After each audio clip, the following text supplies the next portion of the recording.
اس کے علاوہ چھٹواں جو وزیر ہیں وہ سیناپتی ہیں یا سری نوبت جس کو کہا جاتا تھا. یہ فوج کا سپہ سالار تھا. یہ فوج میں بھرتی کرنے کا ذمہ دار تھا. جنگ کے دوران اس کا کام نہایت اہم تھا. فوج کی بھرتی کرنا، ان کے رجسٹر رکھنا، ان کے نام کا اندراج کرنا، اور فوج میں جب جنگ ہوتی تھی تو فوج کی صف آرائی کرنا، فوج کون سی فوج کب حملہ کرے گی، یہ پوری جتنی بھی جو ہے پلاننگ وغیرہ تھی، جتنی بھی منصوبہ بندی تھی اسی کے تحت تھی. اور یہ خود جنگ میں صف اول میں ٹھہرتا تھا، یعنی صف اول سے بھی آگے جو ہے یہ ٹھہرتا تھا. تو جو ہے پوری کی پوری فوج سیناپتی یا سری نوبت کے انڈر میں ہی جو ہے لڑی جاتی تھی. اس کا جو ہے جنگ کے میدان میں اور جنگ کے دنوں میں اس کا بہت ہی اہم کردار ہوتا تھا. اس کے علاوہ ساتواں جو وزیر ہے اشٹ پردھانوں میں وہ ہے پنڈت راؤ. یہ بادشاہ کی جانب سے دیے جانے والے خیرات کا انتظام کرنا اور مذہبی امور کی دیکھ بھال کرنا، جس میں مذہبی تقریبات وغیرہ تاریخ کا اعلان کرنا بھی شامل تھا. یعنی اس زمانے میں بادشاہ جو پنڈتوں کو یا مندروں کے لیے جو خیر خیرات کرتے تھے یا جو عام لوگوں کو جو ہے خیر خیرات کرتے تھے وہ اسی کے جو ہے جانب سے کیے جاتے تھے. اس کے علاوہ مذہبی امور، اس وقت بہت سارے جو ہے عیدیں منائی جاتی تھیں، تہوار منائے جاتے تھے اور مختلف جترائیں لگتی تھیں، مختلف میلے وغیرہ لگتے تھے، مختلف مذہبی رسومات کی ادائیگی ہوتی تھی. یہ تمام کا پنڈت راؤ ہی ذمہ دار ہوتا تھا. اس کے علاوہ آٹھواں جو ہمارا وزیر ہے جو نیایادھیش، نیائے کے معنی جیسے انصاف ہے، یعنی یہ انصاف رسانی کا کام کرتا تھا. یہ فوجداری اور دیوانی مقدمات کے انصاف کو یقینی بناتا تھا. اب جیسے میں یہاں پر فوجداری اور دیوانی مقدمات کے بارے میں بولوں، فوجداری یعنی جیسے ہم کریمنل کہتے ہیں، مار دھاڑ والے، خون خرابہ والے، چوری ڈکیتی، قتل غارت گری، جتنے بھی جو ہے افینسز ہوں گے، جتنے بھی جو ہے یہ ہوں گے فوجداری کے تحت آئیں گے.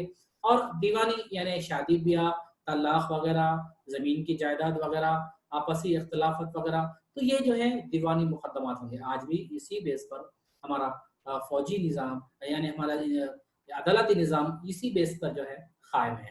یہاں ہم آج بھی دیکھتے ہیں کہ عدالتیں سول کورٹ الگ ہوتی ہیں اور کریمنل کورٹ الگ ہوتی ہیں. تو اس وقت جو ہے فوجداری یعنی کریمنل اور سول دو طرح کے مقدمات کی بھی یکسوئی نیایادھیش کے پاس ہی ہوتی تھی. یہ شیواجی ان وزراؤں کی مدد سے حکومت کے کام کاج کی انجام دہی کرتا تھا. باضابطہ ان کو تنخواہیں بھی دی جاتی تھی اور وزراء کے کام کاج میں مدد دینے کے لیے مختلف جو ہے وزراء کی یعنی ذیلی وزراؤں کی بھی ایک جماعت ہوتی تھی اور وقتاً فوقتاً یہ بادشاہ کو مشورے و فیصلے سے جو ہے نوازتے تھے. بادشاہ کو ان کے مشورے قبول کرنا اور ان کو رد کرنے کا پورا اختیار تھا. اب جیسے کسی سے جنگ کرنا، جنگ کے وقت جو ہے پلاننگ کرنا یا کسی دوسری سلطنت سے رشتے استوار کرنا، دوستانہ تعلقات رکھنا یا دشمن کا مقابلہ کرنا یا کسی سے دوستی کرنا، اس طرح کے تمام واقعات. پھر اس کے علاوہ کوئی نئے چینجز لانا، اصلاحات نافذ کرنا، اس کے لیے جو ہے تمام وزراء سے جو ہے بادشاہ یعنی شیواجی جو ہے ان سے مشورے کرتا تھا. لیکن یہ بات قابل غور بات یہ ہے، یاد رکھنے والی بات ہے کہ بادشاہ بالکل پوری طرح سے پابند نہیں تھا کہ ان وزراء کی بات مانی جائے. ان کے اگر مشورے مفید ہوں، اگر سلطنت کے حق میں اگر بہتر ہوں تو بادشاہ ان کی بات مانتا تھا، ان کے مشوروں کو جو ہے قبول کر سکتا تھا. یا اگر مشورے جو ہے بالکل سلطنت کے خلاف ہوں یا عوام کی فلاح بہبود کے خلاف ہوں تو بادشاہ کو یہ پورا اختیار تھا کہ ان فیصلوں کو رد کر دے یا ان کی بات کو نہیں مانے. بہرحال شیواجی کے تقریباً انتظامی اصلاحات ملک امبر جو بہت زیادہ جو ہے ساؤتھ انڈیا کے جو ہے بہت مشہور تھے، انہی کے اصلاحات کو دھیان میں رکھتے ہوئے اور مد نظر رکھتے ہوئے شیواجی کے دور میں جملہ جو ہے 30 محکمے جات تھے اور یہ پورا بیس تھا ملک امبر کے اصلاحات. آئیے ہم اب دیکھتے ہیں، ہم نے اب مرکزی حکومت کے بارے میں دیکھا تھا، اب ہم جو ہے صوبائی حکومتوں کے بارے میں دیکھیں گے. اصل میں صوبے تقسیم کیے جاتے ہیں انتظام کی سہولت کی خاطر، تاکہ انتظامی سہولت میں کسی قسم کا کوئی جھول نہ آئے. شیواجی نے اپنے سلطنت کو 4 حصوں میں تقسیم کیا تھا. 2 یا 3 اضلاع کو ملا کر ایک صوبہ بنایا گیا تھا. ہر صوبے پر ایک گورنر کو مقرر کیا گیا تھا جس کو معاملات دار بھی کہا جاتا تھا، جو صوبے کا ذمہ دار ہوتا تھا. اس کو انتظامات میں مدد دینے کے لیے 8 عہدیداروں کی جماعت ہوتی تھی. جیسے کہ بادشاہ کے لیے 8 وزراء کی